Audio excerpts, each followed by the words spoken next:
নমস্কার আমার প্রিয় বন্ধুরা, সবাই কেমন আছো? আশা করছি তোমরা সবাই অনেক ভালো আছো, আর আমিও ভালো আছি। অনুর লাইফস্টাইলে আরও একবার তোমাদেরকে স্বাগত জানাই। আর আজকের হলো শনিবার, আর এখন ঘড়িতে প্রায় ওই 5:50 মতো।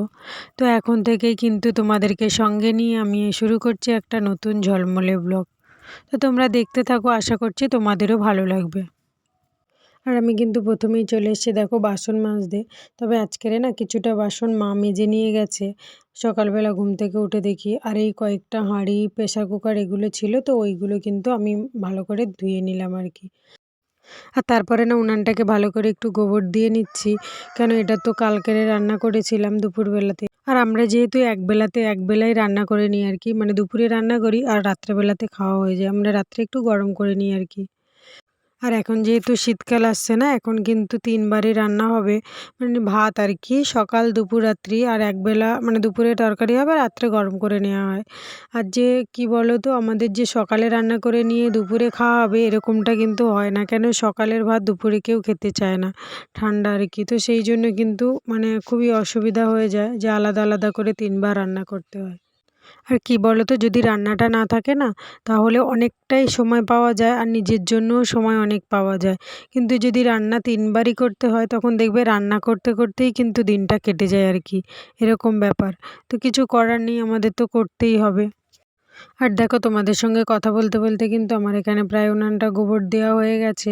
আর বাইরের উনানটাও কিন্তু আমি আগে গোবর দিয়ে এসেছিলাম, আর রাত্রেবেলা যেখানটাতে খাই সেই জায়গাটাও আগে গোবর দিয়ে এসেছি আর কি। আর তারপরে কিন্তু এই গোবর দিয়ে নিয়ে কিন্তু যাব আমি বাবানকে খাওয়াতে। আর তার আগে কিন্তু ঘর-টর ওগুলো কিন্তু আমি ঝাঁট দিয়ে নিয়েছি আর কি। আর আজকে যেহেতু বাবান একটু দেরিতে ঘুম থেকে উঠেছে, তো ওই জন্য কিন্তু বিছানাটাও এখনও গোছানো হয়নি। তো এবারে বিছানাটা গুছাবো, আর বিছানার না চাদরটা আজকের একটু পাল্টে নেব। অনেক দিন ধরেই রয়েছে, প্রায় 4-5 দিন হয়ে গেল, তো পাল্টানো হয়নি। তো সেই জন্য কিন্তু আজকের একটু বিছানার চাদরটাকেও পাল্টে নেব আর কি।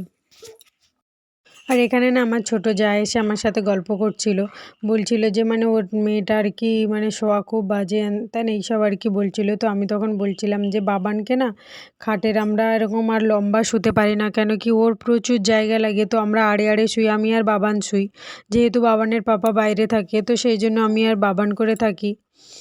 তো আড়ে শুলে ওর পুরো খাটটাই লেগে যায়, ও সত্যি সত্যি আমার গায়ের উপরে লাস্টে এসে শোয় আর কি। আমি পুরো একটা কোণাতে পড়ে থাকি, আর ও সারা রাত এই বিছানাতে চড়তে থাকে।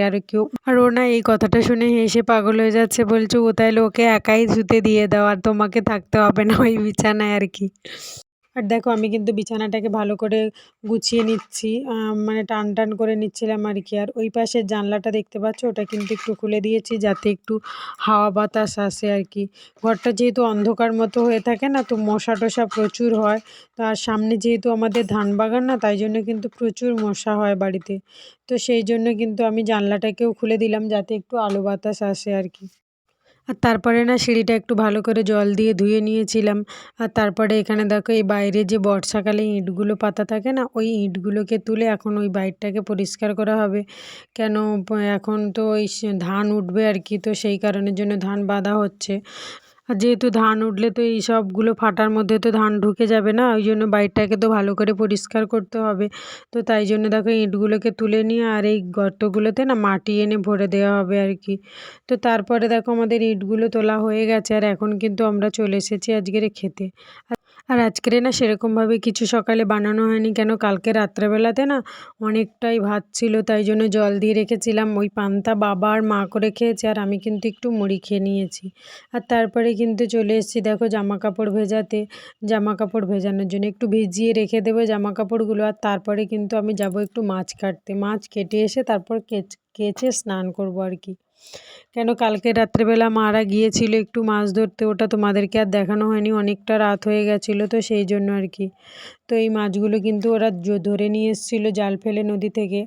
তো সেই মাছগুলো কিন্তু ফ্রিজে রেখে দিয়েছিলাম, এখন আমি ওগুলোকে কেটে নেবো আর কি। আর মা যেহেতু মাঠে যাবে, তাই জন্য কিন্তু আমাকেই কাটতে হবে। আর দেখো কত বড় বড় চিংড়ি হয়েছিল, ওগুলোকে বলে কি তাবড়া চিংড়ি। ওটাও কিন্তু এই 4-5টা মতো হয়েছিল আর কি। তারপরে দেখো আমি মাছগুলোকে কিন্তু কেটে নিচ্ছিলাম, আর কেটে নিয়ে কিন্তু তারপর জামা কাপড় কেচে স্নান করে চলে এসেছি।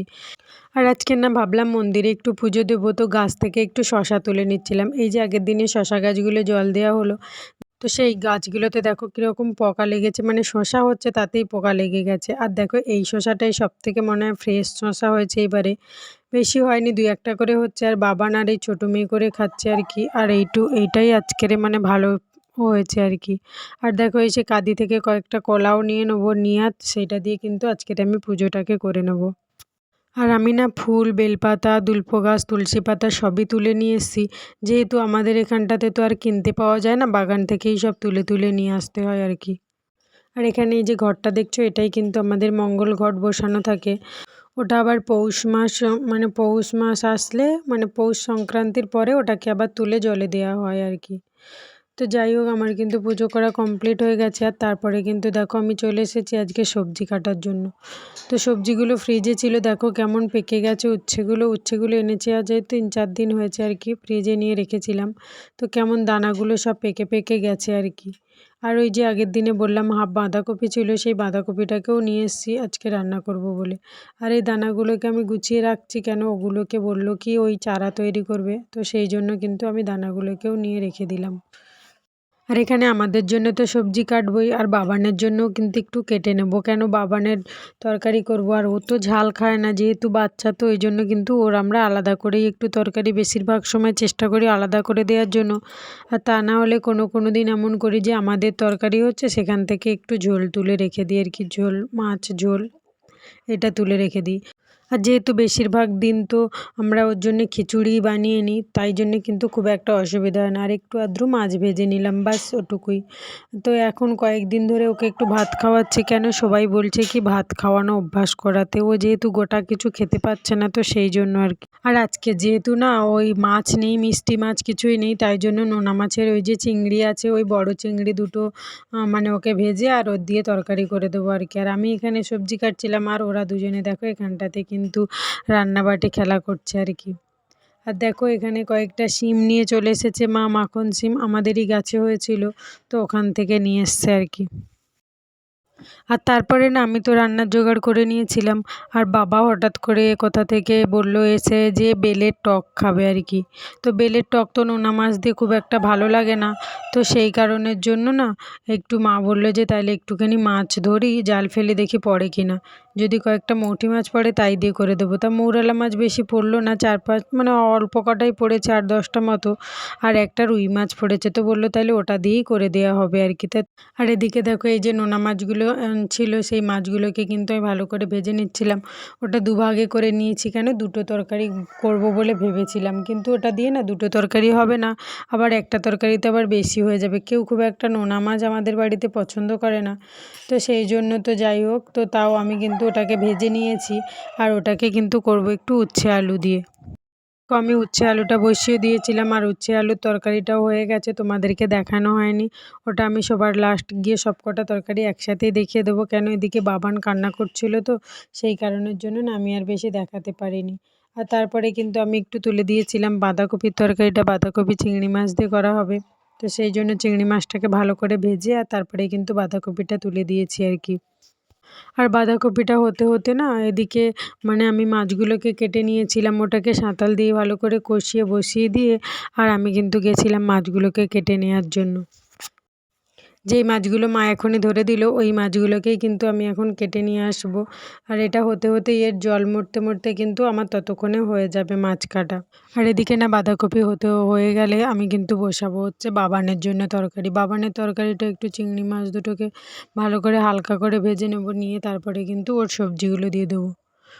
আর ওর না আজকের অনেক রকম সবজি দেওয়া হয়েছে, তো মোটামুটি যা ছিল বাড়িতে সব রকম সবজি দিয়ে কিন্তু আজকের করে দেওয়া হচ্ছে তরকারিটা। আর এরপরেই কিন্তু করা হবে বেলের টক, তো তার জন্য বেলটাকে ভালো করে ফাটিয়ে নিয়েছি, আর এদিকে মাছগুলোকে কিন্তু ভালো করে ভেজে নিচ্ছি। যেহেতু টকের মাছ না খুব একটা বেশি কড়া না ভাজলেও চলে, একটু হালকা করে ভাজলেই হয়। টকে কিন্তু মাছ এমনিতেই শক্ত হয়ে যায়, যেরকম অন্য অন্য তরকারিতে মাছ নরম নরম থাকে, তার জন্য কড়া করে ভাজতে হয়, কিন্তু টকের জন্য না অত কড়া করে ভাজতে হয় না, একটু হালকা ভাজলেই হয়ে যায় আর কি। আর এরপরে কিন্তু দেখো আমি টকটাকে বসিয়ে দিয়েছি, আর প্রথমেই কিন্তু দিয়ে দিলাম একটু মানে ছেঁকে আর জল দিয়ে দিলাম, কেন কি দানা থাকলে না ওটা খেতে বিচ্ছিরি লাগবে আর প্যাট প্যাট করবে আর কি। আর তারপরে একটু ফুটে গেলেই দিয়ে দিলাম মাছটাকে, তাহলে ভালো করে একটু ফুটে গেলেই নামিয়ে নিলে হয়ে যাবে টক রেডি, আজকের টক আমার। তো আজকের কী রান্না হয়েছে আরেকবার কিন্তু তোমাদেরকে আমি দেখিয়ে দিচ্ছি, তো তোমরা দেখতে থাকো। আর যদি ভিডিওটা ভালো লেগে থাকে অবশ্যই একটা লাইক, শেয়ার অ্যান্ড সাবস্ক্রাইব করে দিও। তো আর ভালো লাগলে একটা কমেন্ট করে জানিও। টাটা, দেখা হচ্ছে নেক্সট ভিডিওতে। আর ততক্ষণ পর্যন্ত সবাই ভালো থেকো।